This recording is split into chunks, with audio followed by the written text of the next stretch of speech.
She missed her flight to help a stranger in a wheelchair. He gave her a jet, a job, and a letter hiding a decades-old secret about the brother who saved his life. Jasmine Rivera had never been late for anything important in her life. But today, her boots pounded against the cold terrazzo floor of Terminal 4 at JFK like war drums. The gate to her flight, the one that would take her to Houston, where her mother lay waiting for a critical open-heart surgery, was just ahead. She clutched her phone, where a nurse's last message still glowed. Her heart is unstable. We can't wait past tonight. Jasmine couldn't afford a delay. Not when her mother had given up everything to raise her after her father disappeared. Not after working 2 jobs just to get her through college. Then it happened. A loud beep. A wheelchair veered slightly off course, coming to a slow, confused stop in front of her. An elderly black man, in his 80s perhaps, sat in it with a look of uncertainty on his face. His cap was slightly crooked, and a hospital bracelet still clung loosely to his wrist. His escort, an airport volunteer, was nowhere to be seen. He looked up at her. "Ma'am, is this gate 27 to Atlanta?" Jasmine's chest tightened. The sign overhead read, "Gate 29, final boarding call." Every fiber in her body screamed, "Run." But his hands trembled. His eyes were clouded but kind. She paused. Just a second. Just enough to hear his voice again. "I think I lost my helper. They said they'd be right back." No airline staff had stopped. No passengers seemed to care. Jasmine was the only one who looked twice. She glanced at the clock. She had 90 seconds, maybe less. Then she turned, slowly, back toward the old man. "Let me help you, sir." That decision would cost her the flight and change everything else. The plane took off without her. Jasmine stood by the window, watching Flight 704 disappear into the clouds. Her chance to be there when her mother went under the knife, gone. But the old man in the wheelchair didn't know that. "I'm real sorry, miss. You didn't have to stop for me," he murmured, his voice raspy but filled with shame. Jasmine smiled faintly, helping him adjust his blanket. "If it were my father out here, I'd want someone to stop for him too." They rolled through the terminal together. It turned out that Mr. James, as he introduced himself, had been dropped off early for a flight to Atlanta to visit his late wife's grave, as he did every year on her birthday. But the volunteer helping him got called to another emergency, and he'd been waiting, ignored, for nearly 40 minutes. "How did no one help you?" Jasmine asked, her voice edged with disbelief. Mr. James chuckled. "I suppose. I disappeared a long time ago, and folks forgot I was here." He said it lightly, but Jasmine caught the loneliness in his tone. So she stayed with him, far past what made sense. She helped him find an agent, reprint his ticket, and get assigned to another gate. There were moments she could have left, but she didn't. She pushed his wheelchair quietly through the humming corridors of JFK, her fingers freezing slightly from the wind that crept through automatic doors. They passed harried businesspeople, loud families, and impatient airline staff. No one else even looked at the man in the chair. Once at the gate, she sat beside him, even as her phone buzzed over and over with updates from the hospital. "We're prepping her now. She keeps asking for you. Are you boarding?" Each message a dagger. But Jasmine just pressed the phone to her chest, breathing through the panic, and turned to Mr. James. "Would you like some water?" she asked. He looked at her for a long moment. "I would. But more than that, I'd like to know your name." "Jasmine Rivera," she answered softly. The old man smiled, a slow, knowing smile. "That's a name worth remembering." A gate agent came over, finally alerted by Jasmine's earlier calls for help. She apologized profusely for the delay and promised Mr. James would be taken care of. But Jasmine didn't move.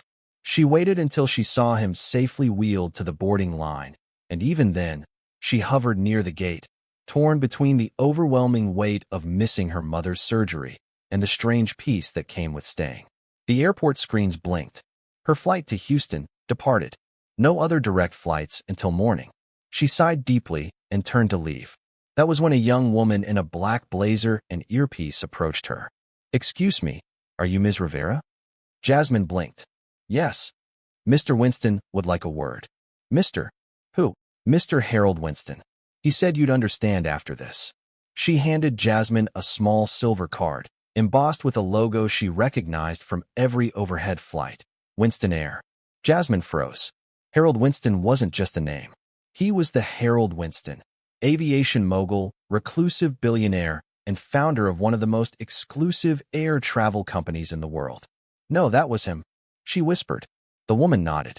He asked me to escort you. Jasmine followed her in a daze through a restricted access door, past a series of corridors until they reached a quiet private lounge. There, seated by the window with a cup of tea, was the man she'd helped, now dressed in a tailored navy overcoat, his hospital bracelet removed, posture regal.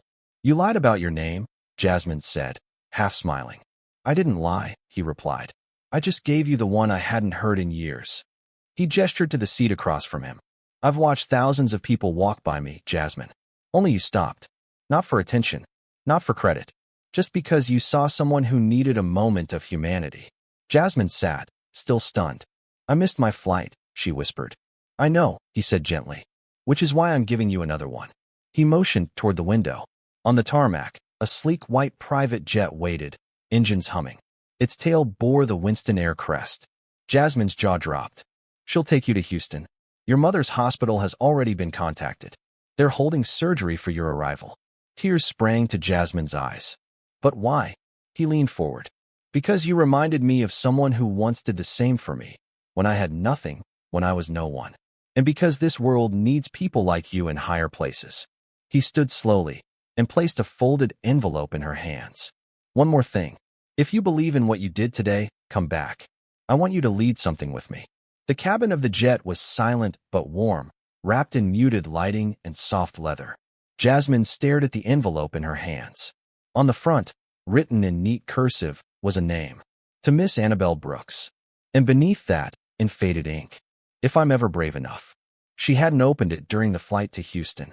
Her mind was too full, of her mother, of Harold Winston, of what this all meant. But now, sitting alone at the Winston Foundation's guest residence the next morning, her mother recovering peacefully after surgery funded in full by Harold, Jasmine peeled back the envelope flap with trembling fingers. Inside was a letter written on yellowed paper, dated September 18, 1964. Dear Annabelle, if this letter reaches you, then I have finally found the courage to write it. I'm not sure if you remember me. My name is Harold. I was 17 the year your brother died. Elijah was the bravest soul I ever knew. That day, the mine collapsed in Buckthorn Ridge, and while every man ran for the exits, Elijah ran back in. For me. For others. He pulled me out by my collar as the ceiling gave way.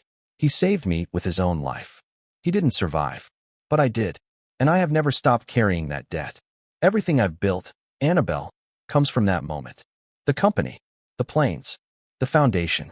They were all born from the guilt of walking out alive when he didn't. But I was a coward.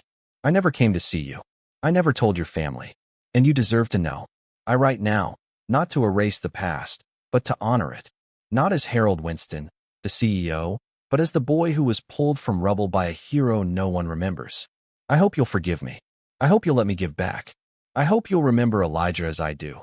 Fearless, full of light, and the reason I'm still here. Harold. Jasmine sat frozen. Elijah Brooks. The name repeated in her mind like a whisper through time. She searched quickly online. There were no results. No obituaries. No memorials. No news of a mining collapse in Buckthorn Ridge from 1964. It was as if Elijah had never existed. But he had, and Harold had lived his entire life trying to repay him without ever telling the world who had saved him. A knock at the door interrupted her thoughts. It was the woman from before, Winston's assistant. He wants you to come with me, she said. To where? To Alabama.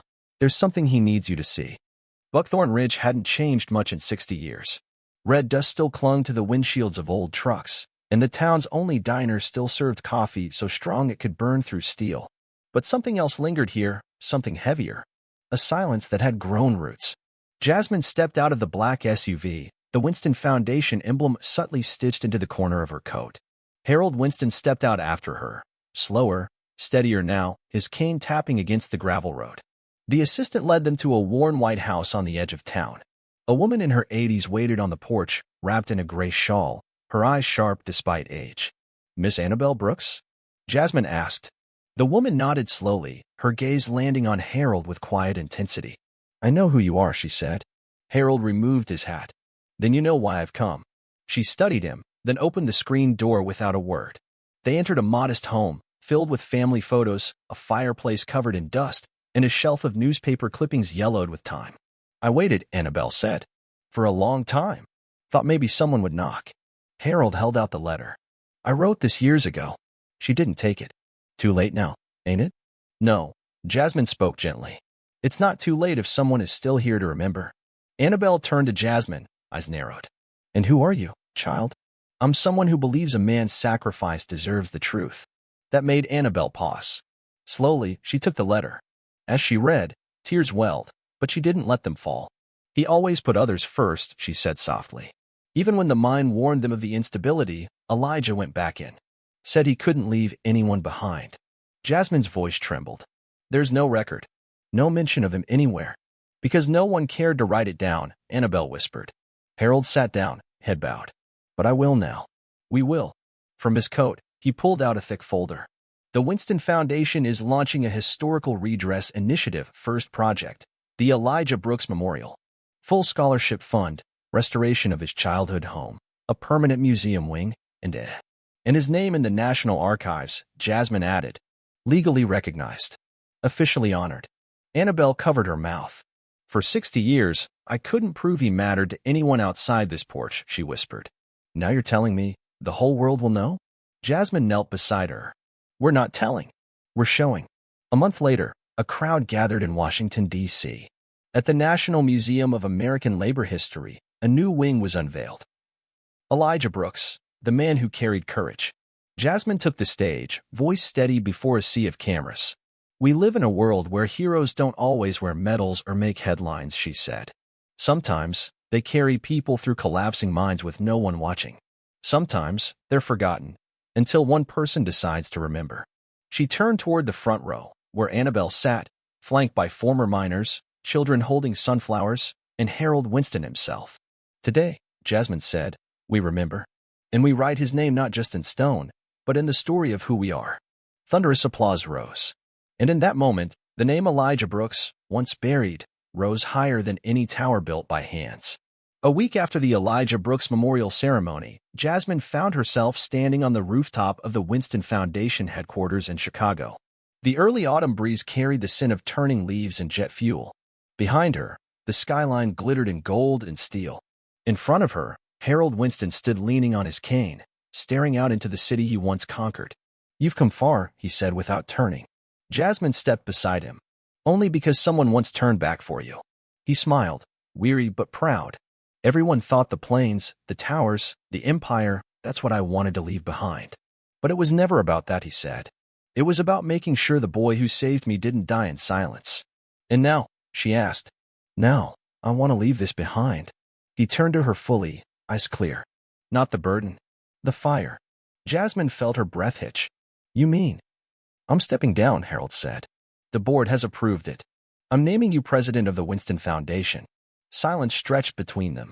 I don't know if I'm ready, she said honestly. Harold chuckled. Neither was I. But readiness is overrated. What matters is whether your compass still points toward people, not power. He handed her a new envelope. This one wasn't yellowed, but crisp and white, sealed with the foundation crest. Inside was a single sentence, typed on the center of the page. Make them feel seen. Harold placed his hand on her shoulder. Every soul you lift, Jasmine, is one less name history will forget. 6 months later, the Winston Foundation had changed. The scholarship applications no longer asked for GPAs first. They asked, who have you helped? The boardroom displayed portraits not of donors, but of forgotten workers, unsung heroes, and single mothers who'd raised communities from nothing. And Jasmine didn't just lead. She listened. She visited shelters. She answered letters from bus drivers and janitors. She showed up at schools unannounced and left notes in lockers. You matter. One morning, a janitor named Claudette found Jasmine scrubbing floors with her after hours. Why are you down here with me, honey? Jasmine looked up, grinned, and said, because my mother once did this, and I almost missed her surgery. In an auditorium a year later, Jasmine stood before a new class of Foundation Fellows. Behind her, a banner read, From the shadows to the sky. She began. My story didn't start with power. It started with panic. I was running to catch a flight when I stopped to help a man in a wheelchair. She paused, her voice thick. He turned out to be Harold Winston. Gasps. Whispers. Then stillness. None of this was part of my plan. But sometimes, the universe doesn't follow ours. Sometimes it hands you a moment and asks, "What will you do with it?" She looked across the crowd, students, nurses, builders, and poets. "I helped someone who couldn't walk," she said. "And now I get to help a world that's trying to stand." Applause thundered. And in that moment, the torch was no longer Harold's. It was hers.